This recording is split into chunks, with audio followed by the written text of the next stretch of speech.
that in spite of the COVID plunge, our economy is likely to bounce back and grow by approximately 7% in the year 2021. The Ministry of Energy has failed Kenyans and must take responsibility for this unpleasant situation. They should take cognizance of the fact that it is the ordinary citizen who bears the brunt of high petroleum prices. Kuna nchi ambazo mnaangalia Ulaya, but I can tell you this. The amount of taxes those people in Europe pay is nothing compared to what you're paying here. Nothing. Our economy is in ICU. And I think we might stay there for a bit. A little economic growth 2023. And as we mentioned earlier, it was an economic shocker for Kenyans on Sunday when it was announced that they will yet again have to dig deeper into their pockets to pay for fuel after the Energy and Petroleum Regulatory Authority increased prices for the third month in a row. This steep rise in the cost of petroleum products will push the cost of transport, electricity, and manufactured goods, just to name a few. So what does this mean for an economy that was struggling pre-pandemic? Add on the COVID-19 disruption, and now this. Well, to help us understand how we got here and what the next couple of months and years might look like for your pocket, we now, joining us rather, is Bill Okero, who's the former senator and a former chair of the Finance and Budget Committee, and Dr. Jim McPhee, a distinguished lecturer at Strathmore University. Both of you, thank you for patiently waiting. Let's now get into that discussion. And Bill Okero, I want to start with you on this one. Obviously, I want to give you a chance to talk a bit about the pain at the pump, why we are seeing such a steep rise in our fuel prices, but also tell us this. Because you once sat in the bicameral parliament, has it failed to shield Kenyans from these expensive costs of fuel at a time like this? What's your response? Yeah, all right. I think first it is wrong. Let me start by saying it's misplaced to suggest that the Ministry of Energy is to blame. This is law that was signed, enacted by the government, by the parliament and by government. So it's about a formula that was enacted. Number one, when this thing came up in 2018, that there will be taxes to be introduced on petroleum, it was worked out. It came to 57.8 shillings, almost 58 shillings per litre of petrol. In 2018, KEPSA, Kenya Association of Manufacturers, COTU, all the people in the industry complained that this was going to affect, the cost of living, it's going to affect productivity, it's going to affect competitive everything. But let me tell you, not a single political leader. It was just immediately after the handshake. In fact, the official opposition party was among those who really supported it in parliament, that those taxes be passed. And let me also say what McPhee, my colleague, had mentioned earlier. When the international prices of oil went to zero per barrel in April 2020, the price of petrol, at the pump price of petrol in Kenya remained at 93 shillings. It never went down below 93. Why? Because even at 93, 58 shillings was still the amount that was going to government. So you see, the fact is that whatever we do, petroleum accounts for 15% of the total revenue that the government of Kenya collects. It's the cash cow. It's actually the only major source of revenue. We are no different than those guys in the Arab countries who make money from petroleum. We make most of our revenue from petroleum. So the government has to do this. Lastly, I want to comment, and then I'll come to the issue that you raised. I think the point that has been raised also that disturbs a lot of Kenyans is the comment by the government spokesman, which I believe is shared by his bosses. You see, the fact is that in those developed economies, government spends money on its citizens. Those who are unemployed get benefits. The vaccines that we're asking for, the government was asking for 10 billion loan from World Bank the other day to get vaccines, to vaccinate about 1/3 of Kenyans. In those countries, the government offers vaccines to the entire population at their cost. They don't go asking for loans. I mean, so really, instead, we asked for 10 billion loan, but we spent 5 billion on car grants for MCAs. At the same time, so it's about misplacement, misplaced priorities. And I want to say this, and this I want to quote what the former Prime Minister of Britain said, Margaret Thatcher at the time. that, you know, there's no country that has prospered by taxing their people to death. It can't. You have to leave money in the pockets of the people so that they can make investment, they can make their choices, they can make a living. You have to talk about this living of the living standards of people. So on your question, Parliament, yes, Parliament is implicit in this action. This is why Kenyans are saying it's crocodile tears. I think when this bill came in 2018, Parliament went ahead and approved it, and I think Parliament had a responsibility. Today, as we speak, you saw that, but in the newspapers, that there's going to be a supplementary budget on Thursday. It has never happened that a supplementary budget, you'll have a special sitting, MPs will be recalled. On one afternoon, they are going to look at the budget, first reading, second reading, third reading, and pass a budget of over 100 billion supplementary. You know, in one city, it has never happened. It means they are simply looking at their interest. What happened is, Treasury sat with them last week and told them, you are going to get the 10 billion areas for CDF. Are you going to pass our budget? That was the deal. It was all in the public media, you saw it. So unfortunately, Parliament has let down Kenyans, and I think the leaders who are really speaking about taking leadership of this country should know that it's their actions that is responsible for this, because you're asking government to expand its services. You're expanding government today in BBI, you know, expanding it by every means possible, creating state corporations. Today, I think I posted an advert by Nuclear Energy Board. You know, it's really shocking. Nuclear Energy Board that has not put up any nuclear facility has a huge billboard in the city, you know, spending hundreds of thousands, probably millions on that advert, telling them nuclear energy is the future. Why would you want to waste money? Okay. So there's a lot of wastage in government. And what Oguna doesn't tell you is that the Kenyans don't want to pay more taxes because that is where our money is going to go. Okay. There's no other money. There's no loan. And everything that people spend is taxpayers' money.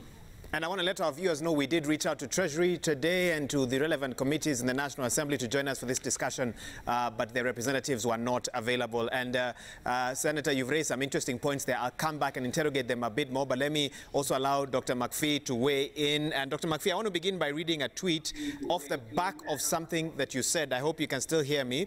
Muthoni Mwangi is saying, Dr. Jim McPhee's point, looking at the competitiveness of the nation compared to our neighbors is crucial. We need to look at factors that affect our national competitiveness as it impacts our position in the global market. Dr. McPhee, a bit earlier on, you were talking about the cost of fuel in Kenya vis-a-vis our East African neighbors, and I cut you off before you could finish. Why does this happen? Why that disparity, and how does that affect our regional competitiveness? Our regional competitiveness. Well, it's precisely because of what Senator was saying a moment ago. Go ahead. Sorry, I'm trying to...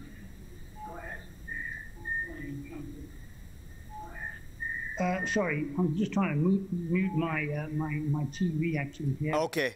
Let me give you a minute to do that as I continue on with... okay. Have you gotten that sorted? Okay, no, it sounds like you're still trying to sort that out. Senator Kero, so then let me ask you this. So what does this then, and when you hear Musalia Mudavadi, for example, saying it's unacceptable for petrol to retail at 122.81 when the landing cost is 49.8, for asking the Energy Ministry to revise the formula used in pricing fuel, and you said you disagree with that. Why? And talk to us about that formula, the formula that led to what was announced on Sunday. No, I think Honorable Mudavadi is backing up the wrong horse. Clearly, this thing is about an act of parliament. When we introduced the price control in petroleum, the formula was factored in law. And so, you know, the Energy Ministry has little room to maneuver. It just has to apply the formula as provided for in the statute. And the key, you know, variable, the constant in this thing is the taxes that you have shown on the screen. And so unless you amend the law and reduce the taxes that, you know, the government tax, there isn't much else. You can play around with other figures in terms of whatever, but I think the most important thing, and I think McPhee explained, is that when the international prices go up, then that is what gets factored into the formula. The rest of the things which you can change probably is the margin that goes to the dealers, or and or the taxes. There's not much else you can really, maneuver. And I think for me, the critical thing is that if the government is really concerned about the plight of the citizens, they need to understand that taxing, is not a solution. And so, in my view, it's time the government should not liberalize, but it's time it's reviewed that formula in terms of the level of taxes, that is implicit in the formula and is provided for in the statute.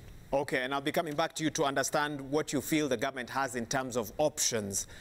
Is this the only way to raise money to keep the government moving, to keep the nation moving without, of course, hurting the pockets of citizens any further? Dr. McPhee, do we now have a good connection with you? I can allow you to weigh in on our national competitiveness and why. I'm back now, so go ahead. I think it's very, very important we listen to what the senator is saying, because what he's saying is absolutely, absolutely spot on. But you see, as President Uhuru Kenyatta himself has admitted, 2 billion shillings per day is stolen in Kenya. That is 800 billion shillings a year. Now, if this is the case, why are we totally unable to stop it? Why? We've got to ask ourselves, can we fix anything? There's an article in the paper yesterday about, or is it today, about Mr. Munya, our Minister, our CS for Agriculture, and he's talking about reviving pyrethrum. In the 1980s, Kenya was the world's producer of pyrethrum. We produced 70% of the pyrethrum produced in the world. The government took it over. Those individuals, we blame the government, but don't forget, at the end of the day, it is individuals. Our electricity, for example, is one of the costliest in Africa. And yet, the man who is guilty of having stolen maybe billions of shillings from Kenya Power and Lighting is a free man. He will not be extradited to Jersey, where those billions are actually situated. Now, why can't we make Kenya work? Kenya works. I tell people, I tell my students, Kenya works if you and I make it work. Do we identify problems properly? Can we then put a remedy to those problems? Or are we just incapable of doing this? We talk and we talk again, and we pass new laws, and the judges rule the country. We even have an extra election because of the judges, and we're not thinking about the future of Kenya. Let me ask you, are your children going to get jobs? I was talking to a past student this morning. She has 2 brothers-in-law living with her. One has been unemployed for 8 years. The other one is an internal auditor. He lost his job because he's an honest man. Now, this is, a little bit earlier we were listening to Robin Njogu. Well, not listening to him because he's passed on. But what were his final words? We're winning this one. Where is Robin Njogu today? He's a dead man. And we in Kenya are saying we're winning this one. Kenya may be dead in a short while, because we cannot compete with our neighbors. And that's why I want to interrupt you there, Dr. McPhee. Hang on. For it. Hang on. In Uganda, can you hear me, Dr. McPhee? You can buy Tusker, made in Kenya. You can buy maize meal and sugar cheaper in Uganda than in Kenya. So explain the economics of that to me. And that's what I want to... We have an economy which is upside down. And the only people, as someone has pointed out, the only people who are really benefiting from this are the billionaires. So, Dr. McPhee, I need to interrupt you. Can you hear me, Dr. McPhee? The people in power are not ready to change. And if they're not ready to change, wananchi watukufu, pole. you are going to really suffer in the future. My best I might have to interrupt you, Dr. McPhee, now. Let me allow Senator Kero to get a voice in. This is a discussion that we are going to have, and so for some reason I can't quite communicate with him. Let's try and get that sorted. Yeah. Senator Kero, let me come back to you. So one then asks this, and corruption is a major factor. I think no one denies that. But we also know that there is corruption in our East African neighbors. So it's not corruption alone. You know, corruption it's a global phenomenon, right? So I think for me, the point that he raised about our competitiveness then makes me wonder, are there policy decisions that have not been properly formulated to make it maybe, to increase the production costs in Kenya? What else contributes to the higher production costs in Kenya as compared to our East African neighbors? Yes, I think a very good example, I'll give you two very good examples. For a very long time, we have been talking about the high cost of production, largely because of two things, the cost of energy and the cost of transportation. And so when SGR was mooted, the thinking was that, well, for the first time, yes, if we have that railway, probably the cost of freight, the cost of transportation is going to go down significantly, because it was one of our biggest issues that was making it, our production uncompetitive. Second was the energy. We were told that once we get all those geothermal, energy wells completed, and we have enough and surplus energy, the cost of energy was going to go down. We are going to put in the windmills in Marsabit and all those things. But let me tell you, from 2013, when this administration came in and gave those pledges, today energy costs are far much higher than they were in that 2013.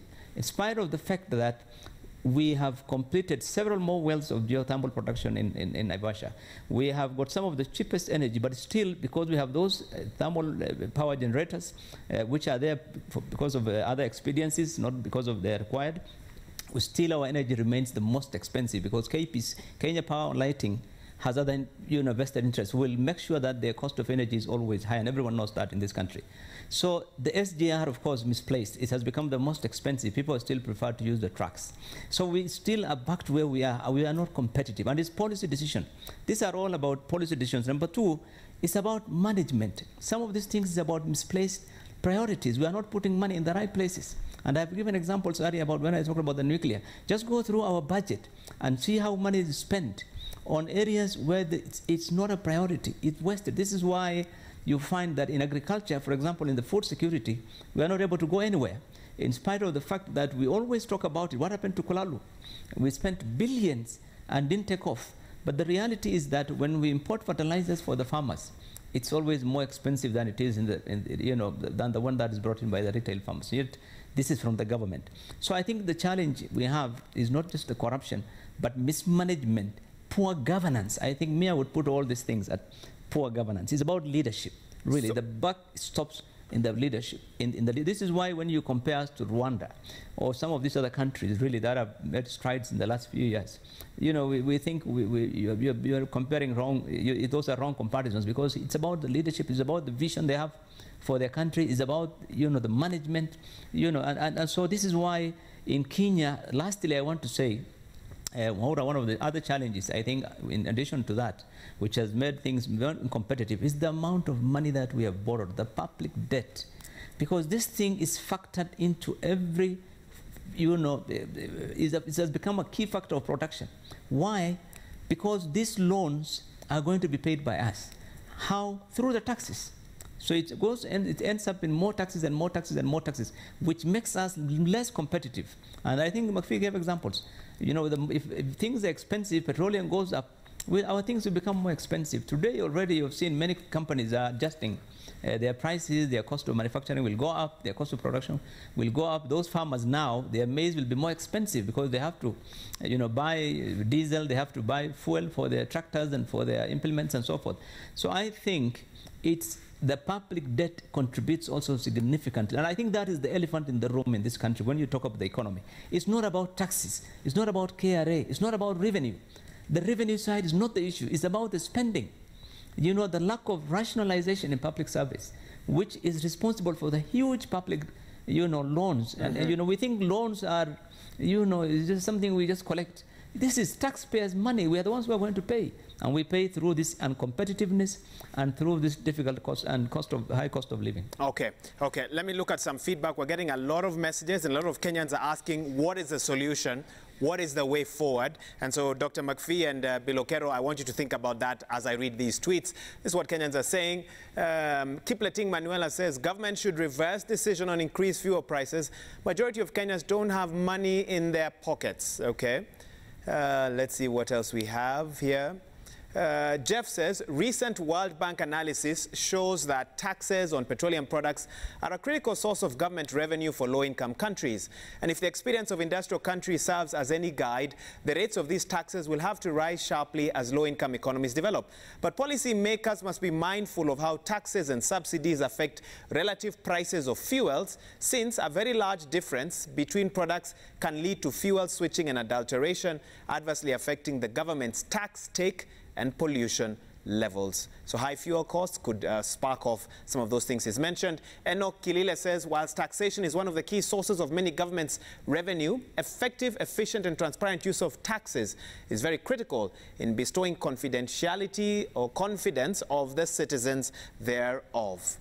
Let's look at some other tweets. Remember, the hashtag is Newsnight, SMS line 22422. Engineer Lazaro Kanyambok says fuel price increment will worsen the situation for investors who are currently battling high power tariffs. Post-COVID recovery may not be realized with massive loss of jobs, unattainable rents, and high standard of living. Okay, I think we have another one. Dan Songok says, Wanjiko should not be burdened with enormous taxes in the name of building the nation. Government should take care of its citizens first, then enjoy the fruits later. Okay, let's take a look at, let me get some reactions from my guest rather. And Dr. McPhee, I trust you can hear me now. I don't think you could hear me earlier. We are in the budget cycle, and from where you sit, if we were to talk about a pro-recovery budget, one that Kenya needs, what should be included in that budget, Dr. McPhee?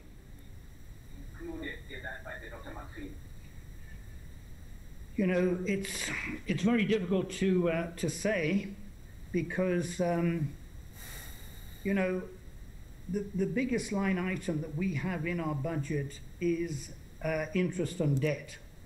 Now, that interest on debt, it's the biggest item, as I say, and it cannot be reduced in any way at all. The second biggest is the amount of money that goes to the counties.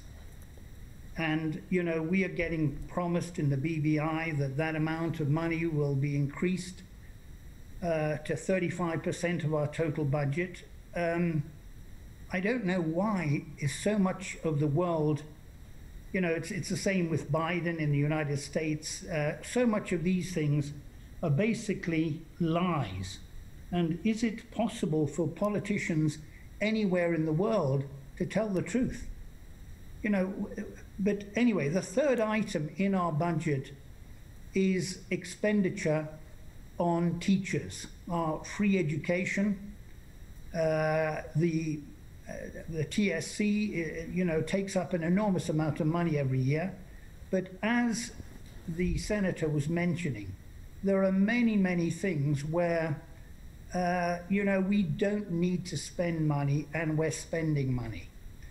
It's incredible to me how I'm meant to be a responsible citizen, and the moment I get into power, I will drive a huge car with outriders and sirens going and getting through the traffic, which is really impeding everyone else.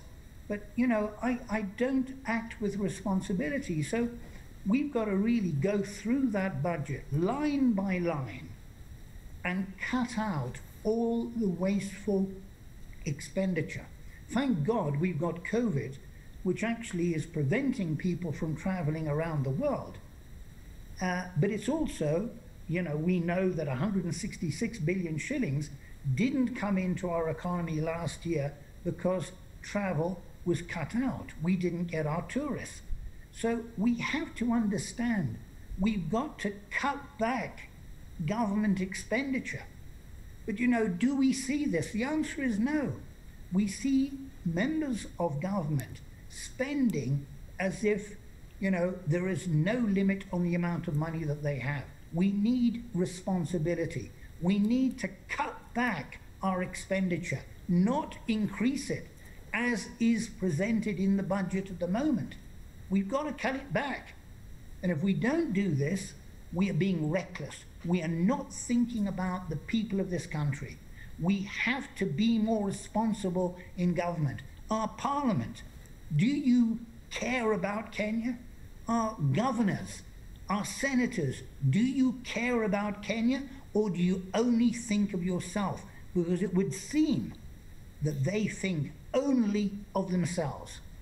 How quickly, if this formula that you're proposing, Dr. McPhee, if it's something that would happen, what do you see in terms of, and I mean, it's a phrase we can't quite say, but post-COVID recovery? One of the analysts that we spoke with yesterday said the earliest we could see some sort of recovery in our economy, proper recovery, would be in 2023 because there's an election coming up next year.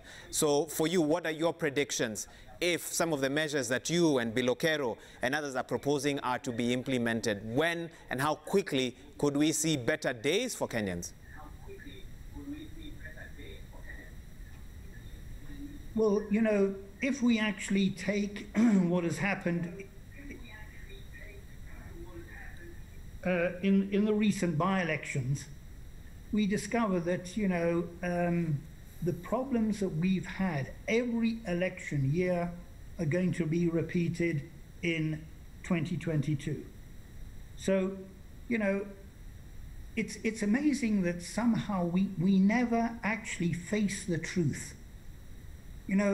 There was an article in the Sunday Nation, we're living in a land of liars, so try to tell the truth.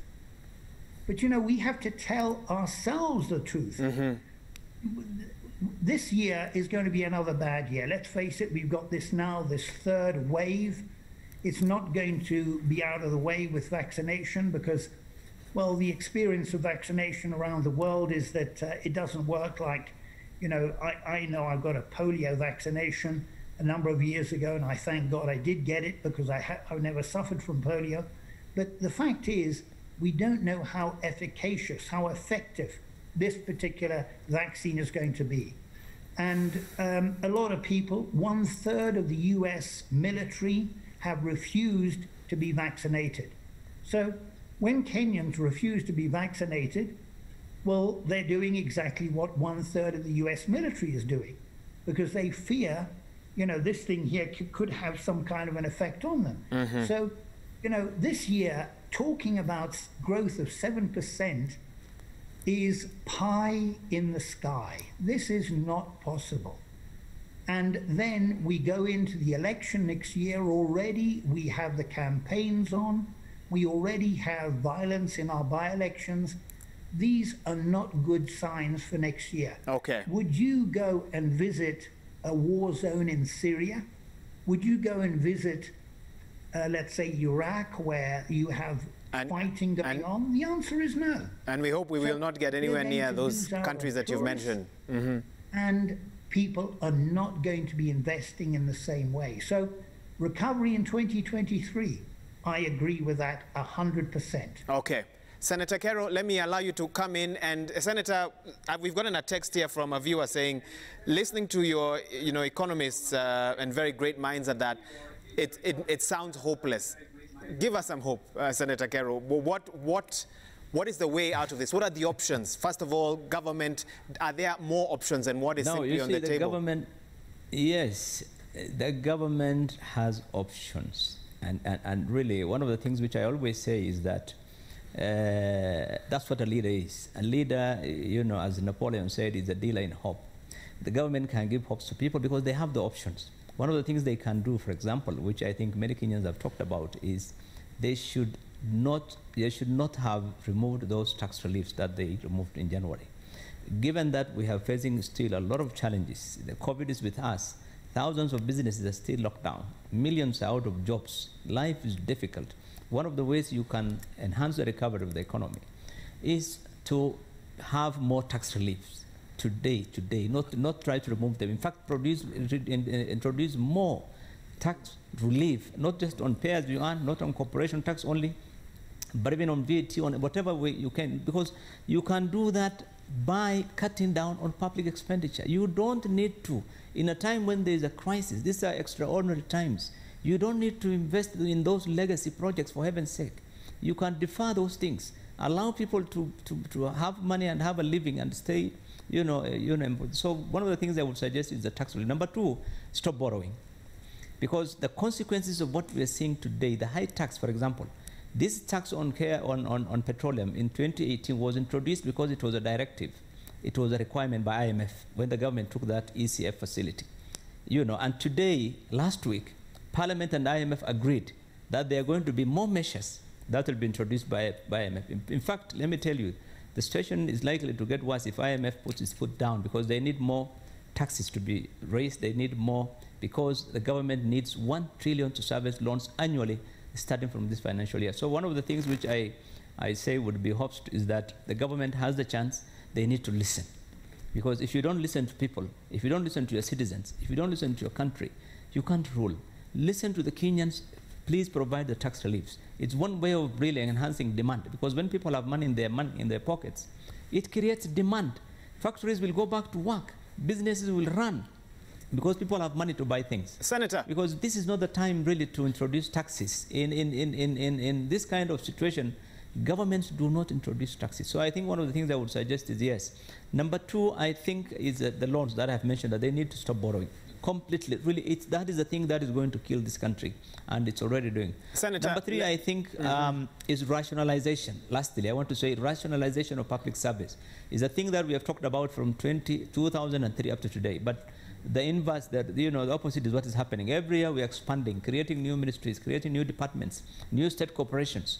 Every little activity, you create an authority. You create I think we need to rationalize public expenditure.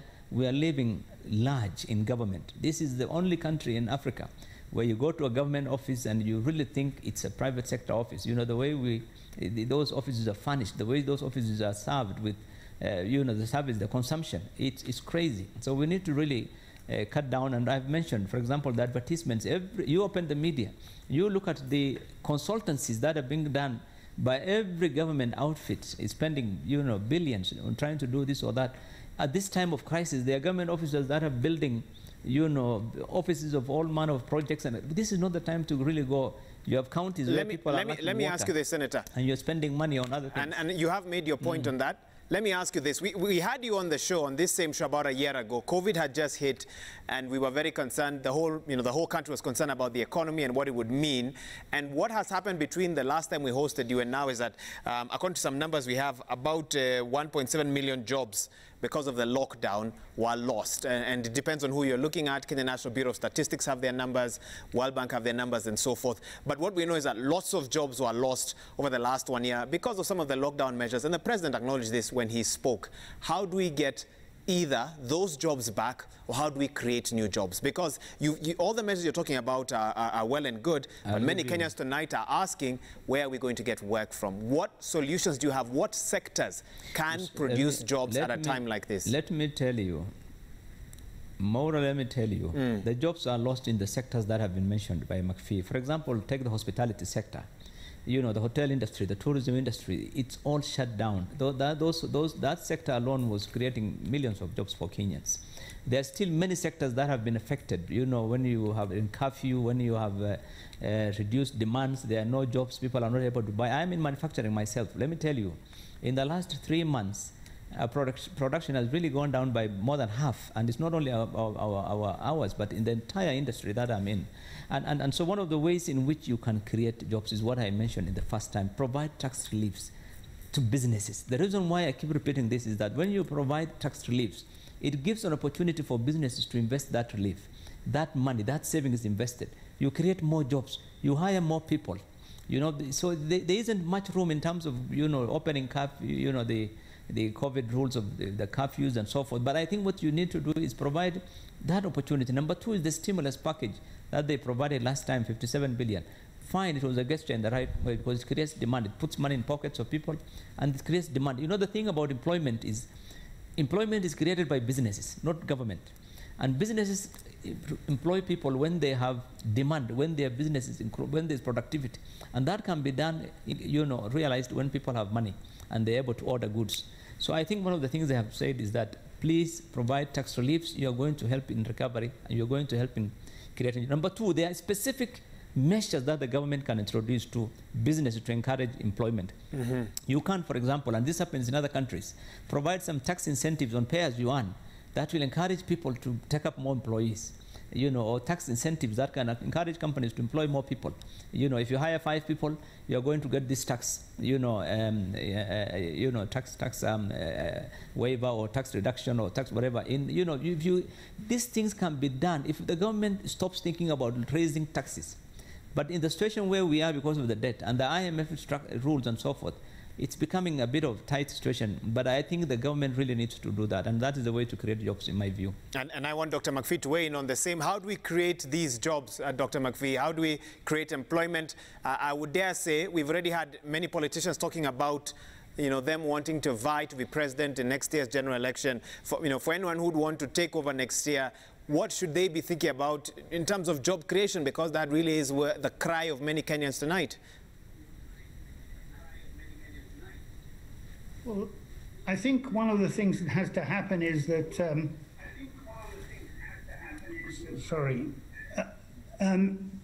I think one of the things that we got to do is we got to look at reality. People say, well, you're being very, very negative, but I'm an accountant. I actually look at numbers because numbers tell you things. And, for example, one of the great things that has happened this last year is now we actually export more avocado than South Africa. We are the 8th largest producer of avocado in the world. So I would say one of our things that we've really got to do, and I've got some past students, one was working in a bank. She then retained a job because she's a very clever woman, but she realized that working up until 10 o'clock every night was not, in fact, going to be something that she wanted to do. So she went back and started producing agricultural products not only in Sagana, but also in Nyeri, and she now is exporting to the European Union. Things are difficult there but our exports of horticulture and our exports of tea and coffee, the coffee price is very, very good at the moment. It doesn't, the unfortunate thing is you can't get into coffee today, but you can start growing avocado, you can start growing macadamia. Macadamia is really low at the moment because of, the whole thing of tourism. A lot of nuts are actually consumed by the airlines and also by the hotels. And so the macadamia market is not good at the moment, but we hope that that's going to get back.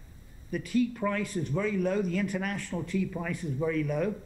The KTDA are actually paying 5 shillings more. They're paying 21 shillings per kilo of plucked tea. And that means that, the tea farmers are actually going to have more money in their pocket. But, some of the sweeping laws that we're passing in Kenya today are really making a life almost impossible in Kenya. Drones, for example.